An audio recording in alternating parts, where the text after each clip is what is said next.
Bom dia, galera! E aí, tudo bem? Ótimo! Tudo bem? Tô ótimo.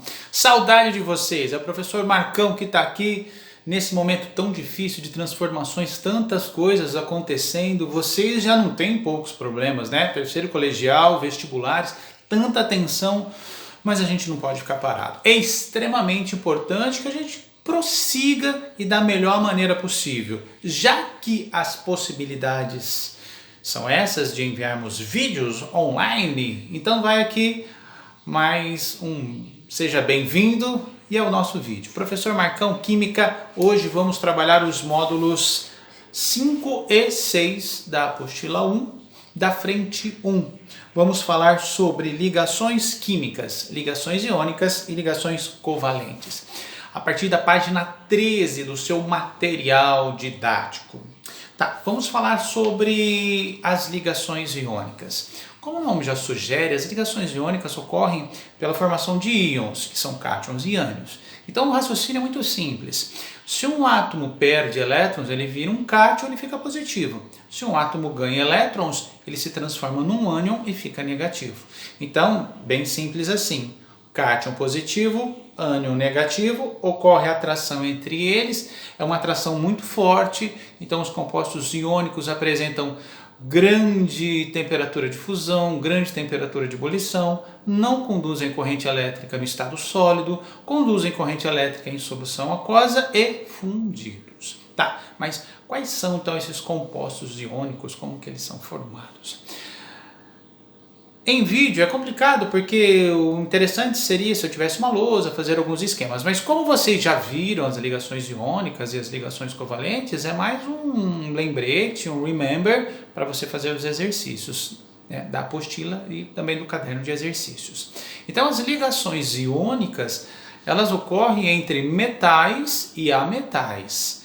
Por quê? Porque os metais que são eletropositivos perdem elétrons com facilidade. Então, os elétrons na última camada de valência são 1, 2 ou 3. Então, se eu disser que o elemento está na família 1A, ele apresenta um elétron na última camada. A tendência é perder elétrons. Se ele está na família 2A, apresenta 2 elétrons, a tendência é perder 2. Se ele está na família 3A, 3 elétrons, a tendência é perder 3.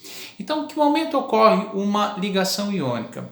No momento em que um elemento químico perca elétrons, então ele apresenta na sua camada de valência 1, 2 ou 3, e algumas exceções, como o chumbo, que tem 4 também. Mas é sempre esse metal perdendo elétrons e um ametal. Então, é um elemento que tem capacidade de receber elétrons, aqueles mais eletronegativos. Então, você tem lá, por exemplo, o sódio, da família 1A. Ele tem um elétron na última camada. O cloro, da família 7A, ele tem 7 elétrons da última camada. Então, um elemento perde um elétron, outro elemento ganha um elétron. Se você estiver na página 13 acompanhando comigo, você tem aqui várias situações. Você tem falando dos gases nobres, que os gases nobres, a gente está falando de ligação iônica, eles não fazem nem ligações químicas, mas assim, a moral das ligações químicas está muito condicionada a uma teoria chamada teoria do octeto, onde um átomo, quando tiver a quantidade de elétrons na camada de valência, assim como um gás nobre, esse elemento será estável. Então, quando o sódio perde um elétron, ele perde a última camada. A penúltima passa a ser a última, então ele fica com 8 elétrons, também está estável. Quando eu digo que o cloro recebe um elétron, ele tem 7 na última camada, ele fica também com 8 e fica estável. Então essa é a teoria do octeto, tá? Então o hélio é uma das exceções, tem 2 elétrons, mas também é um gás nobre e também é estável. Se você pegar aqui então os elementos da página 13, você percebe que eu tenho exatamente esse exemplo que eu falei, o Na perdendo um elétron e o cloro recebendo 1. Aí a fórmula vai ficar simples, né? NaCl. Eu posso ter fórmulas diferentes. Se você virar a página, na página 14, você tem, por exemplo, um átomo A, genérico qualquer, número atômico 12. Ao fazer a distribuição, esse átomo de número atômico 12 é o magnésio. Então ele tem 2 elétrons na última camada. Se você fizer a distribuição aí do átomo, elemento químico B, você vai perceber que ele tem 5 elétrons na última camada. Então, eu sempre represento acima dos cátions a quantidade de elétrons que ele vai perder, dos ânions a quantidade de elétrons que ele vai ganhar para 8. Então, vira expoente. Então, nesse exemplo, por exemplo, o elemento A tem 2 elétrons na última camada. Eu represento A mais 2. Se tivesse 3 elétrons, representaria A mais 3. Se tivesse 1 elétron, A mais 1. O elemento B do exercício, ele é 5 elétrons na última camada. Então, eu não represento 5 elétrons, eu represento menos 3, porque ele precisa de 3 para ficar com 8. Se ele tivesse 6 elétrons na última camada, eu representaria menos 2. Se eu tivesse 7 elétrons na última camada, representaria menos 1. Faço a regrinha do escorrega e aí eu tenho a fórmula do composto.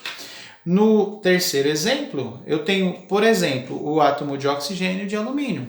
O alumínio é da família 3A, escrevo alumínio Al mais 3 como expoente. O oxigênio é da família 6A, eu coloco que ele precisa para 8, então O menos 2. Na hora que eu faço aquele escorrega, lá vai 1, você vai ter a formulação do composto Al2O3. Simples assim. Essa é a moral da ligação iônica.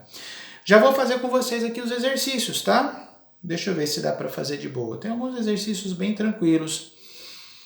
Eu acho que depois eu tiro uma foto e mando para vocês, tá bom? Se tiver dúvida também, Marcão, não estou entendendo tal coisa. Estamos num processo. Muita coisa está acontecendo, né? Então é extremamente importante que você busque informações de todos os lados. Nós também estamos buscando, nós também estamos passando por uma série de situações e tudo é muito novo para a gente. São as ferramentas que nós temos, então é dessa maneira que nós vamos trabalhar. Tudo bem? Essa é a ligação iônica, daqui a pouquinho eu já volto falando sobre ligações covalentes.